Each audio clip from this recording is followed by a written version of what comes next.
I like that. Nobody needs a guardrail until they do. So if you weren't here last week, or maybe you just haven't been here for a while, I started a new message series last Sunday, which is loosely based on a series of messages by Andy Stanley from North Point Church. Pastor Zach led our staff through them, and I found them incredibly valuable personally, and so I felt like the information that we learned would be something worthy of bringing to your attention. Now, we all know what guardrails are, and maybe some of you, or somebody that you know, somebody that you love, they are here today because they were protected by a guardrail that kept them from flying off into some hazardous, dangerous, off-limit area or cliffside. That's why they are built, to minimize damage and to save lives. I read this last week. I'll read it here again. This is from the American Traffic Safety Services Association, where they say, if installed correctly, guardrails reduce fatalities and serious injuries caused by roadway departure crashes by up to 47%. Median barriers are extremely effective in reducing cross-median crashes, with a 52% reduction in all fatal crashes and a 61% reduction in all serious injury crashes. So you can see that they're very, very effective in protecting us. And in the absence of guardrails, that's when people get hurt, and in many sad cases, tragic cases, people unfortunately die.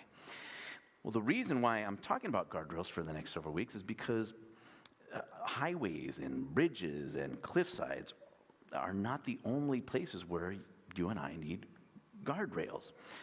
See, the road of life is full of unexpected turns and dangerous curves, and many of us know from personal experience that there are a lot of potential pitfalls and hazards that can prove harmful if you and I are not proceeding through this life with caution.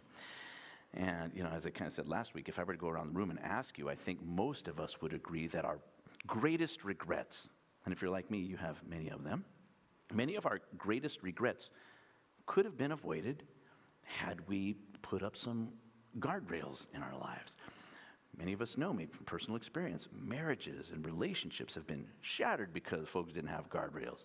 Ministries, reputations have been lost because they didn't have guardrails. I can go down the list of former pastors that I knew who, because they weren't careful, because they didn't install guardrails in their lives, totally derailed, lost their reputation and their ministries. Very sad. I don't want to be that guy, for sure. Some have experienced financial calamity or disaster because of their failure to put proper guardrails up. And I'm sure that you could add to that list stories of ways that you totally derailed because you intentionally drove off a cliff. I mean, you saw the line, you crossed it, and unfortunately you suffered because of that. And we can't change the past. As I shared with my little testimony last week, but God can redeem the past, and He can restore to us the things that we lost because of our bad decisions. That's not always the case, but here's the good news. Future disasters and painful regrets can be avoided if you and I are willing to install guardrails in our life right now. So, what are these guardrails? Guardrails, as we'll see in the coming weeks, are personal boundaries and standards of behavior that we establish in those areas of our life that we recognize as danger zones. And this is something we're going to come back to again and again here in the series, but see, guardrails, they are always built a few feet away from those areas that are dangerous. Like this guardrail here is not helping anyone because it's actually in the danger zone. Like if someone's driving at nighttime and they come across this curve, they're going to be jacked. They're going to find themselves in deep trouble because this guardrail isn't where it should be. Again, it's in the danger zone. Good and effective guardrails are always placed in what we can refer to as the safety zone, which essentially serves, when we're driving, as a buffer that creates space between us, our vehicle, and that dangerous area that we really need to avoid, or that could possibly produce pain and injury and significant loss in our lives. And it's the same thing with the personal guardrails that we establish in our lives. I think each one of us, if we're truly, truly honest with ourselves, we know our propensity to engage in certain behaviors that we know are destructive and harmful. We know where the line is, and when we're moving outside the safety zone into that danger zone. I said this last week, nobody plans to wreck their life, nobody plans to wreck their career or their finances, or their marriage, or their health. Nobody plans to wreck any of those things any more than they plan to wreck their car. Right? The problem is we just don't plan not to, and guardrails are how we plan not to. And so I'll be talking a lot about those danger zones that threaten, and that we know threaten our marriage, or that we know threaten our reputation if we're not careful, or our career, whatever the case may be. And we'll see how by applying certain biblical principles to our life that they can help us prevent ourselves from the painful, destructive consequences of sin. So that's the Guardrails series, kind of in a nutshell. But before we get to some of the more practical ways that we can install guardrails in our lives, I want to make sure that I make the main thing the main thing. I was going to go somewhere else with the message series. I have it all planned out where we're going. But on Tuesday, I thought, you know what, I gotta get us in the right direction before I actually start going into the practical nature of protecting, again, your finances, your marriage, and installing guardrails. See, here was my concern. If I'm not careful, this series will become nothing more than a self-help seminar. Now, 3 steps to how to protect your finances, or 4 steps to a drama-free life, how to fireproof your marriage. Now, of course, there's nothing wrong with wanting to pursue those things. God wants you to have healthy relationships. He wants you to have a healthy marriage, and we should seek to protect it. He blesses us with resources, including money, and he wants us to be good, generous stewards of it. And hopefully this series will serve to help us set up guardrails to do just that. But here's what's important to know. The end goal of our life isn't a happy marriage. The end goal of our life isn't financial security or a life that's free of pain and struggle and challenges. Again, those are perfectly good things to want. But those things pertain to stuff that's temporary. And I was reminded of that this week as my week essentially was bookended by funerals. I officiated a ceremony on Monday, and then yesterday I officiated another one. And it was just a very sobering reminder of the brevity of life. Life is incredibly short, and unfortunately, many people spend this relatively short time that we have on this planet pursuing after things in this world that God says can quite easily be taken away by, eaten by moths, destroyed by flame, stolen by thieves, destroyed by rust, he says. Now, as much as I love this woman here in the front row, and I want to spend forever with Charlene, and I do, baby, forever, all eternity, I want to spend with you, all of it. Unending days of me and you. I would love that. But Jesus very clearly says that when we are raised on that last day, when we obtain our resurrection bodies, he says, people will neither marry nor be given in marriage. For some of you, that's the greatest news you've heard all year, right? That's somebody's new life verse, okay? But nothing, as much as we want it to be, nothing on earth is forever. Listen to this. This is 1 Corinthians chapter 7, verses 29 through 31. Dear brothers and sisters, the time that remains is very short. So from now on, those who are married, listen, those who are married should not focus only on their marriage. You can replace that with other things. For some people, everything is about their kids, everything, or their job. Their job is everything in their career and their reputation. He says, from now on, those who are married should not focus only on their marriage.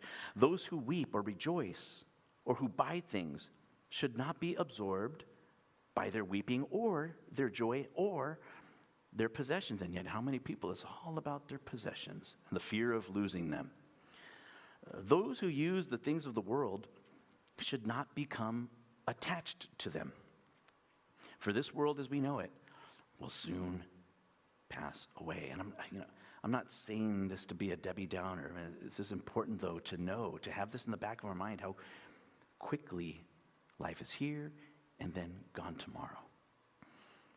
Look, we live in a world that God created for our enjoyment.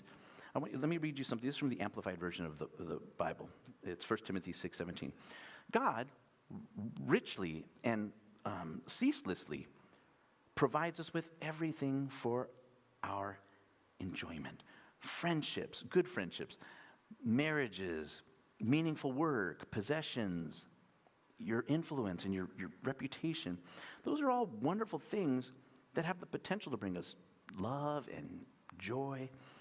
And it's our responsibility to protect and steward those things very well. They are gifts from God.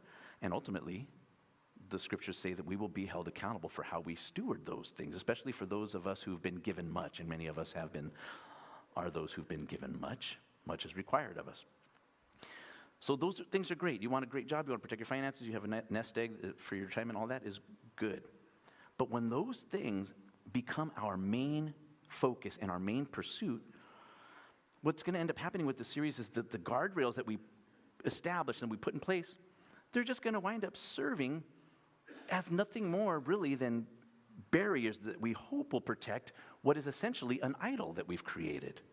You see how that happens? The guardrail, yes, it's intended to protect those things, our marriage and other things that we value and that are good. But ultimately, if it's an idol, that's what the guardrail is going to serve as, essentially. It's a barrier that protects our little idol. Which is why what I wanted to do here at the beginning is to really set our GPS.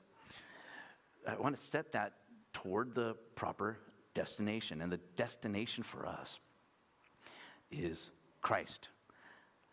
Jesus is our main focus. It's all about him, pursuing him, being recipients of his love and his kindness and his grace, and loving him in return. It's really all about knowing Jesus personally. In fact, John says this. He says, this is eternal life. It's not necessarily living forever. That's what we think. Yeah, and of course, it is in essence that. But also, in the most truest sense, he says, this is eternal life, that they know you. That they know you, the one and only true God, and Jesus Christ, whom you have sent. Knowing him. And Paul says the same thing. This is Philippians chapter 3, verse 8. He says, everything is worthless when compared with the infinite value of knowing Christ Jesus, my Lord. And he says, for his sake, I have discarded everything else, counting it all as garbage, so that I could gain Christ. Now, some people might hear that and think, wow, Paul's telling me that I got to consider my marriage and my influence or my job or my kids or all those things that I love. I got to consider that garbage. Counting the world and everything in it as garbage. That's not really his point. The context of this verse here, the thing that Paul is counting as worthless, is his previous way of trying to approach God through a system of meticulous rules and regulations. If you don't know this, before the Apostle Paul, Saul at that time, before he met Jesus, he was a Pharisee. And he describes himself this way. He said, I was raised in the strict tradition of Orthodox Judaism, living a separated and devout life as a Pharisee, and concerning the righteousness of the law, obeying all its rules and tenets, no one surpassed me. I was without peer. Again, he's saying, if anybody was holy, man, I followed the rules to a T. And as a religious Pharisee, Paul worked very hard to live by certain rules in order to stay away from sin, he often, as the Pharisees did, made up extra rules that created distance, a safe distance between themselves and the people who they viewed as unclean and reprobates and ungodly. And by all appearances, Paul's life as a Pharisee would have seemed very, very righteous and holy. And anyone who looked at him would have believed that, man, this guy he's all sorts of close to God. Look at how well he behaves. But the reality was that his heart was far from God.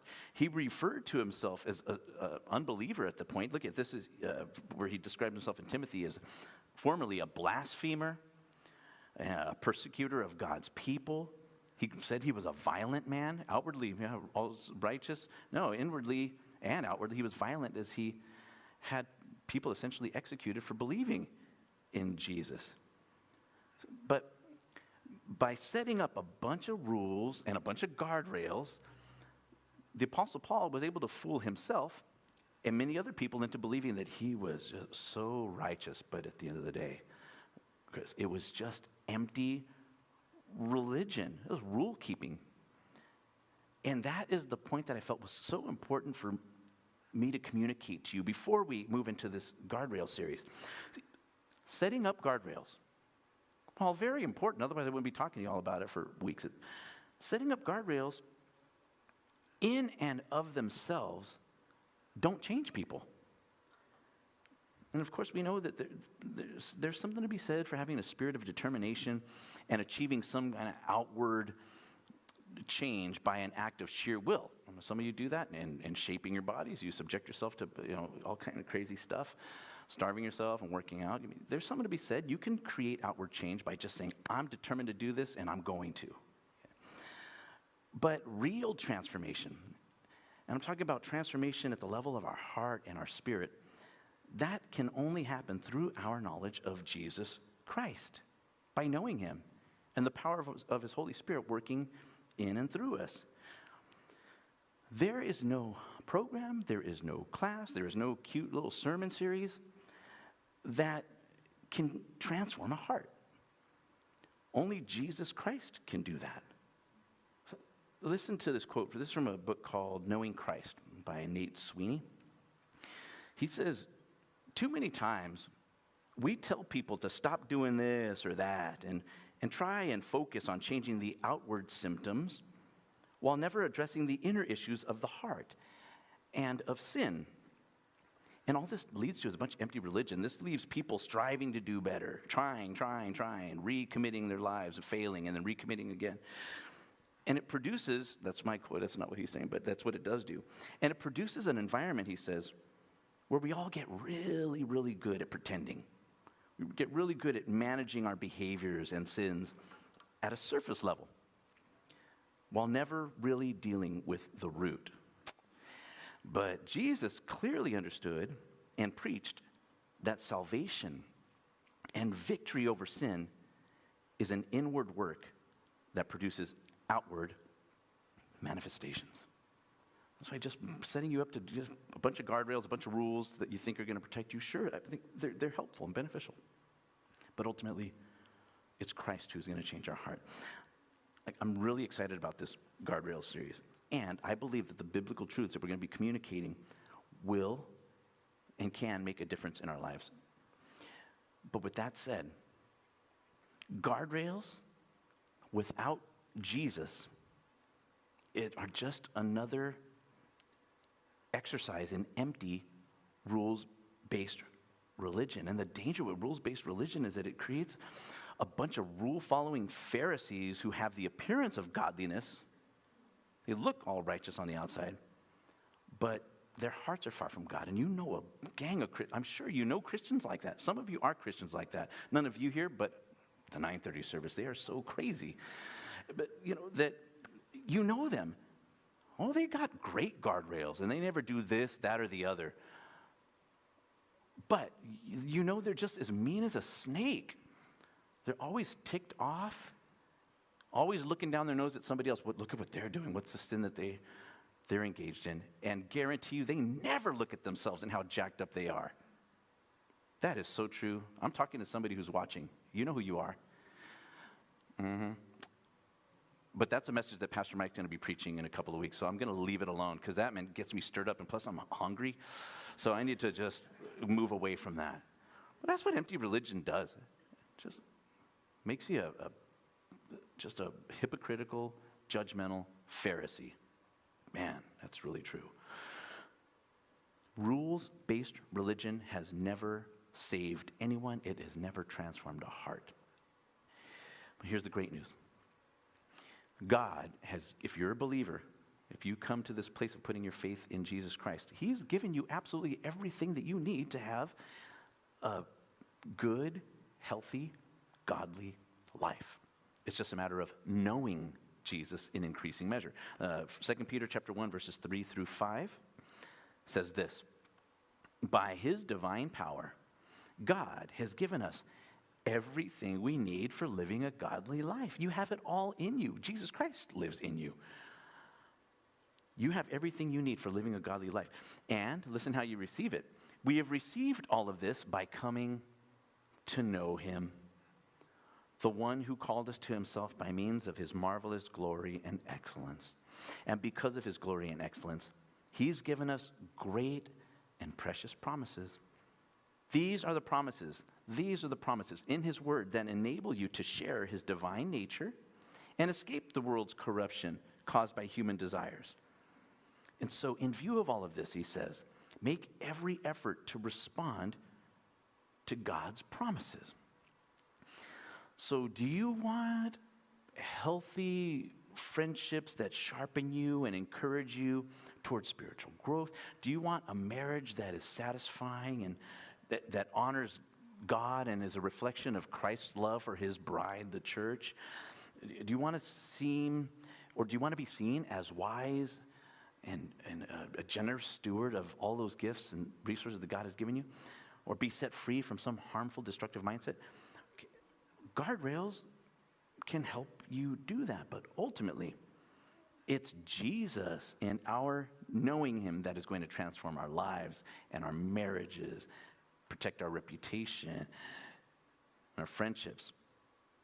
It's knowing Jesus more and more intimately that will give us the power to resist temptation and overcome those destructive habits and sins that continually plague us. So the question is, and I'll make this quick, how do we come to know Him?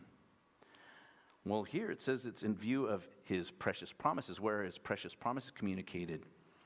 Well, they're in His Word. I believe, because Jesus said it, to a group of religious folk, Pharisees said, all the scriptures from beginning to end, they point to me. So when you're reading God's Word, the scriptures, it has the power to reveal who Jesus is in all of His glory and all of His beauty, His character. Reading His Word is how we come to know Him.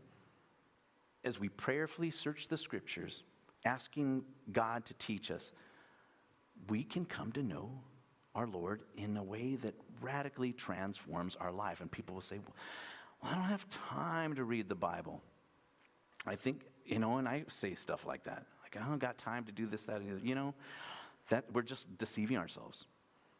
I was reading some stats, digital information world, and I don't have to read all of these to you. Essentially, it's talking about how much time we spend on social media, TikTok, Instagram, Facebook, YouTube, whatever the thing might be. Now, as you would expect, 16 to 24-year-olds, they spend like all kinds of time, 3-4 hours a day. And then it kind of gets lower and lower, but really never under like 2 hours and 4 minutes. 2 hours a day is a lot of time when you think about it. And how often are you, ladies maybe, or maybe fellas while you're ladies and Freddies, and you're sitting in the car, as I do, like, I really don't want to go in there, and I'll just stay in there, and you're scrolling through Facebook, or you're checking your Instagram, or you're looking through TikTok, which is ridiculous. I had to delete the app because I think I spent 3 hours watching choreography videos. It was dumb. What a waste of time. And I said, what am I doing? I just spent 2.5 hours doing that. Like this says, I spent about that long. And we say, we don't have time. Think of how many times we have a moment to ourselves where, if we're intentional, we could redirect our focus. The scriptures, and we'll talk more about this next week and the following week. We're told to set our mind on things that are above, not below. The reason why we pursue all these earthly things that are temporary is because this culture, this world is constantly telling us how important it is to have the biggest, baddest house, or whatever the case may be, to continue chasing after things that are temporary. That's what the world does. They're always trying to take our attention off the Lord and onto the things of the earth. And I'll tell you, man, we're fed so much garbage and silliness and nonsense and political opinions that anyway, on social media that distracts us from the singular focus of Jesus. What if instead this week, and this is my challenge to you, a takeaway from this, because you've all heard, read the Bible more. But what the beginning of setting up appropriate guardrails, knowing that we got to come to know Jesus more, is doing this, making it a spiritual habit to be reading his word. So this week, as you are tempted, you're sitting in the parking lot, or you're laying in bed like this and scrolling through the thing while your husband or wife is asleep, taking a time and saying, you know what? No. Let me stop and let me redirect my focus to the Lord and his word and come to know him better. I have a few scriptures here that you can just maybe write them down if there's a pen in front of you, and because I'll read them here for you, but one of them is even if you just took Psalm 139 and said, this week, every time I get a moment, 5 minutes here, 2 minutes there, or an hour, whatever the case may be, to read Psalm 139. Read that. But don't just read it like a textbook. What I do, and I've said this before, when I'm reading the scriptures, I try to engage everything, my imagination. If it's a story of Jesus healing the man at the pool of Bethesda, well, I see myself there by the pool and Jesus coming to me and extending his hand toward me saying, you want to be healed? All right. And then being healed and seeing myself as the healed one. Put yourself in that place. See that when the scriptures are speaking, realize that he's talking to you. Make it personal. Listen to Psalm 139. These are just the first 7 verses. Even if you just read these over and over again, they reveal God's heart. Look, Lord, you've examined my heart, and you know everything about me. You know when I sit down or stand up. You know my thoughts, even when I'm far away. You see me when I travel to Mexico, or wherever it is that you're at. You see me when I travel or when I rest at home. Now imagine reading that. Some of you fellas maybe, because you're on a trip and you got to travel to Vegas or wherever it is that you go. And you're alone. And you think no one's watching. And you take that time when you have idle time, which idle time is the worst for this stuff. That's why David got caught slipping when he was on the roof, when he should have been out fighting with his men. He's distracted because he has nothing better to do. That's the worst time. But imagine you're alone. And you say, let me stop here and read Psalm 139. You would read this? You see me when I travel, when I sit at home? You know everything that I do? I'll tell you what that's going to do is it's going to redirect your focus to a thing of this world and redirect you. God's word is the ultimate guardrail, really. I'll continue. You know everything I do. You know what I'm going to say, even before I say it, Lord. You go before me and you follow me. You place your hand of blessing on my head and see him putting his hand on your head, blessing you. Such knowledge is too wonderful for me, too great for me to understand. I can never escape from your spirit. I can never get away from your presence. There's no way that you can read that at whatever moment you are, finding yourself alone, by yourself, that it's not going to encourage your heart and redirect your attention to the Lord. Man, this is so incredibly valuable. Psalm 139. Read Romans chapter 5, verses 6 through 11. When you're feeling guilty and condemned and ashamed for whatever it is, for failing to toe the line, and you feel the enemy is placing a burden of condemnation on you, you read this and realize that God loved you when you didn't want nothing to do with him. How much more does he love you now? When we were still helpless, Christ died for the wicked at the time that God chose. It's a difficult thing for someone to die for a righteous person. It may even be that someone might dare to die for a good person, but God has shown us how much he loves us. It was while we were still sinners that Christ died for us. By his blood, we are now put right with God. So how much more then will we be saved by him from God's anger? We were God's enemies, but he made us his friends through the death of his Son. Now that we are God's friends, how much more will we be saved by Christ's life? But that's not all. We rejoice because of what God has done through our Lord Jesus Christ, who has now made us God's friends. Romans chapter 5, verses 6 through 11. Life-changing verses, again, that reveal the heart of God toward us. And I won't read this one, but you can write this one. Colossians chapter 1, verses 9 through 23. We read that when we were in the series on worship, and it just talks about the majesty of Jesus and who he is. It describes him in glorious detail.